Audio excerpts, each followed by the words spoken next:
wasiirka kalluumeysiga iyo kheyraadka badda dowladda Puntland Faarax Maxamuud Awaash ayaa faahfaahin dheeraad ah ka bixiyay shaqaale ajaanib ah oo laga dhoofiyay Garowe iyo Boosaaso. Wasiirka ayaa ugu horeyn beeniyay inay jiraan shaqaale ajaanib ah oo deegaanada Puntland lagu adoonsado aysan aqbali doonin in lagu xadgudbo xuquuqda dadka ajaanibta ah. Isagoo warfidiyeenka kula hadlayay magaalada Garowe ayaa waxa uu cadeeyay inay jiraan 18 shaqaale Thailand u dhashay oo laga dhoofiyay magaalada Boosaaso hase yeeshee ay ahaayeen shaqaale si xorriyad ah ugu shaqeynayay ganacsiyada Soomaaliyeed oo reer Puntland ah. Dhanka kale, wasiirka ayaa waxa uu sheegay inay jiraan 13 shaqaale Kenyan ah oo Garowe laga dhoofiyay kadib markii ay dalbadeen in dalkooda ku laabtaan. Bismillahir Rahmaanir Rahiim.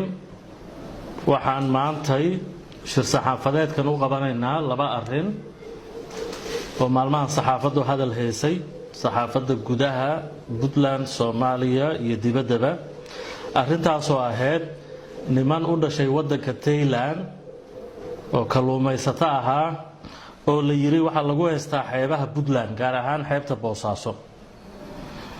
Arrintaas waxaan halkan ku cadeynaynaa inaysan sida loo sheegay aysan jirin shaqaale ajnabiya oo u dhashay Thailand ama Kenya oo xoog loogu haystay xeebaha Puntland gaar ahaan Boosaaso.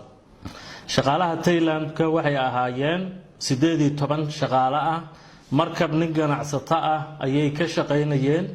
nin ganacsato muwaadin oo reer Puntland markab uu leeyahay ayay ka shaqeynayeen. iyaga contract soo wada galay. shaqadii bay cabasho ka keeneen. waxay codsadeen in dalkoodii lagu celiyo. diyaarad baa loo booking gareeyay. arbacadii hore ayaana 14 ka mid la dhoofiyay Boosaaso.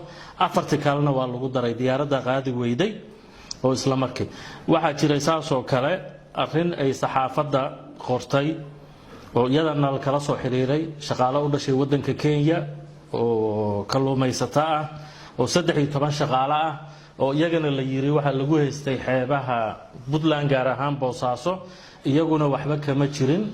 sidoo kale nin ganacsato reer Puntland markab uu leeyahay ayay ka shaqeynayeen. waxay codsadeen in waddankoodii lagu celiyo duruufo jira ogood.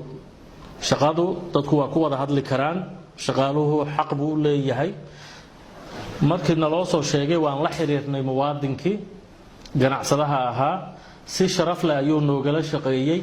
xeebta Binna ayuu ka soo dejiyay. 2 gaari baa la soo saaray. Garowe iyaguna laga dhoofiyay. ma jiri karto haddaba shaqaale ajnabiya oo xoog loogu heesan karo ama qasab loogu heesan karo xeebaha Puntland ama magaalooyinka Puntland. 10 sano ka hor ayaa ugu dambeysay wax burcadbadeed iyo wax la yiraahday wax la xiriira Puntland kama jiraan kamana dhici karto.